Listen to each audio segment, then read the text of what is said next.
Hi everybody, my name is Donna Miller. This is my very first YouTube video, so I apologize if everything is a little shaky here and there. I've never done a YouTube video before.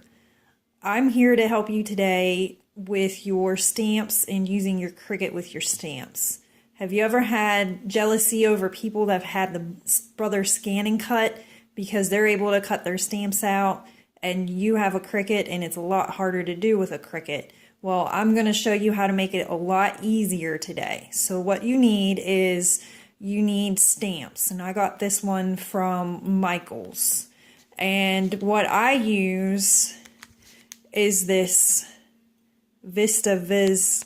It's a wet erase marker, something that you would use for the old overhead projectors. So it lets me write on things and then I can just spray it with water and it will erase it. I just use this because it's easier for me to trace. So what I do is I keep my stamps on the actual clear plastic that it came from, and I just trace right onto this plastic around the stamps. So I've traced around my stamps with that marker, and I like using this wet erase marker because using that, if I make a mistake, I can just wipe it off with my finger and it will come off. You could probably use a dry erase marker if you didn't have one of these kind of markers, but anything with a fine tip would probably work, a Sharpie. But if you use a Sharpie, it's not going to come off of this plastic. Whereas with this, I can just go to the sink when I'm done and I can erase it out. I like to trace around the stamp like this because I'm not very good at tracing, and keeping the actual stamp on there when you trace, you're just really tracing where the clear part is, and for me it makes it easier for me to trace around it. You could also just stamp these out on a piece of paper on the side and just trace around it with a pen, and that would work also. So once you get that all done, then what you want to do is you want to pull this off and pull off each individual stamp. Okay, so now that I have all my stamps pulled off, the other thing that you need, and this is definitely a must, do not skip on this or it's not going to be easy to do, is you need a 1 by 1 inch square so that you can size your images in Design Space. So what I'm going to do is I just have a white computer piece of paper, and I'm just going to tape this on there. And you can see that when I was pulling things off, like right here, if you look real close, there is a little bit of smudges, but I'm not going to worry about that because I can clean that up on Design Space. So I'm just going to tape this down to a piece of paper with a 1 by 1 inch square that I cut on my Frisker's press cutting machine. Okay, so now that I have that taped on there, I'm just going to put that into my scanner, and I have an expensive scanning device. I'm a school teacher, so I scan a lot of papers. You do not need to buy this kind of a scanner. Just anything on the bed of your printer scanner would work. So I'm just going to scan this in now. Okay, so this is what the software looks like for my scanner. And what I'm going to do is I'm going to save this. So this is just a batch save on my thing. And when you go to save it, you just need something that Design Space is going to recognize. So PNG would work, a JPEG would work, anything in that kind of format would work. I'm just using PNG because that's what I used the last time, and that worked very good. So I'm going to save it to that file.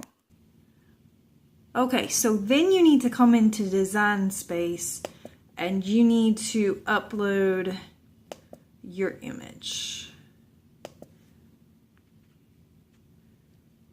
So here was the image that I just did, and I'm going to open that one up. I always just click complex here. I really don't think it would matter which one you would pick, so just pick either one and then come down and hit continue. Okay, and then what you're going to need to do is you need to clean this image up. So you need to use the eraser tool and make this a smaller point so that you can really get at it. And all of this stuff here, I'm going to enlarge this so that it's easier to see. And you need to erase any kind of stray mark that you might be seeing.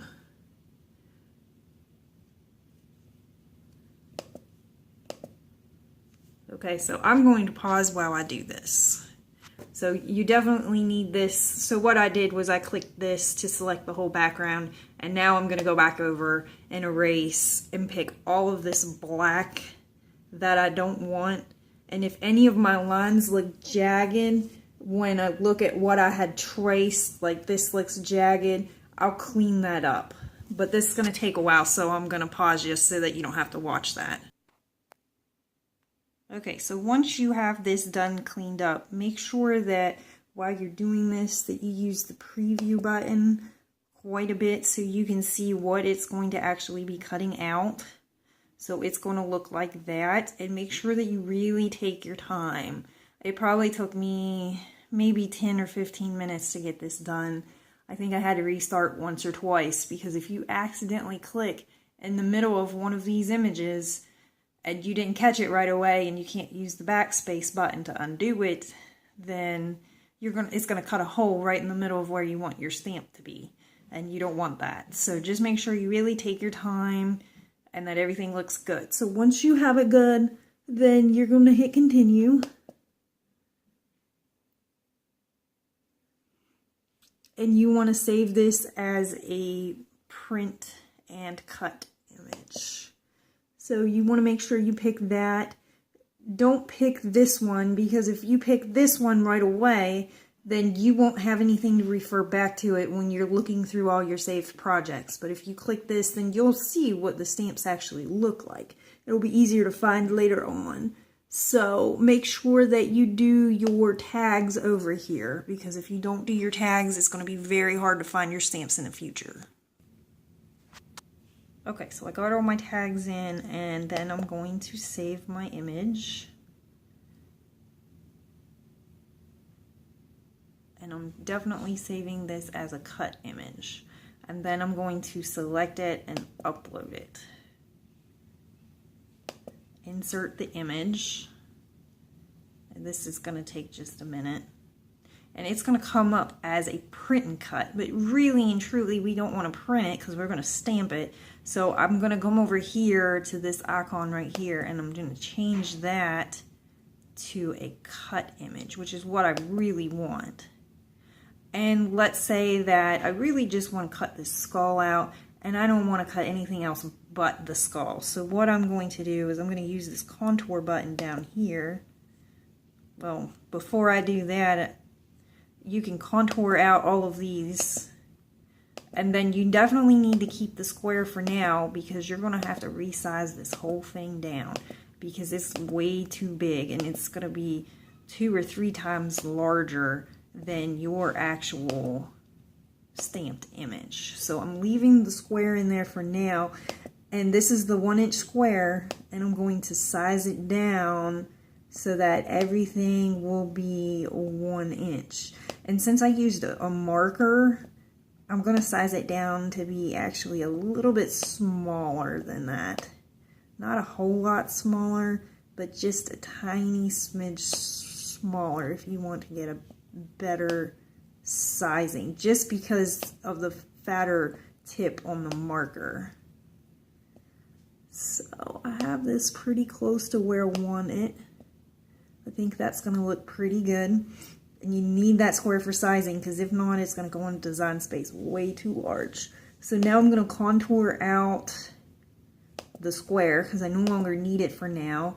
And I'm going to go ahead and make it and make this image. So it's going to come on here, and I'm going to just send this to my Cricut now. Okay, so I just pulled this off of my Cricut mat. And if you put this stamp on top of there, it does fit it perfectly. So what you have to do is now you have to stamp it, And I don't use the magnets, I use washi tape. So I'm going to washi tape and secure that stamp into place. Okay, so you can see I washi tape that into place, and it's barely on there, but it's not going to go anywhere. I have the Tim Holtz craft stamp platform, and I actually bought one of his craft sheets and put down on there. I don't have anything to clean my stamps other than just a ShamWow. It's like an absorber mat that I just use to wash these. So now all you have to do is just line it up, use the washi tape, get the ink on your stamp, and stamp it. So I went ahead and stamped this multiple times, and I am now finished, and I think it turned out fairly well.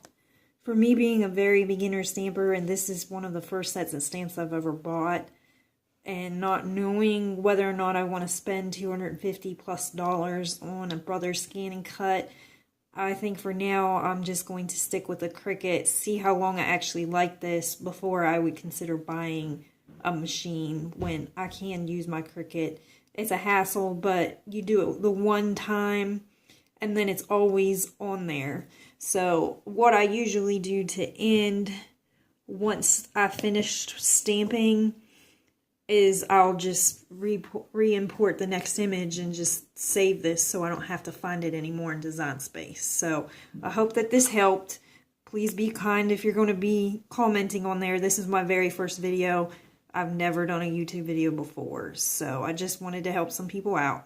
Have a good evening.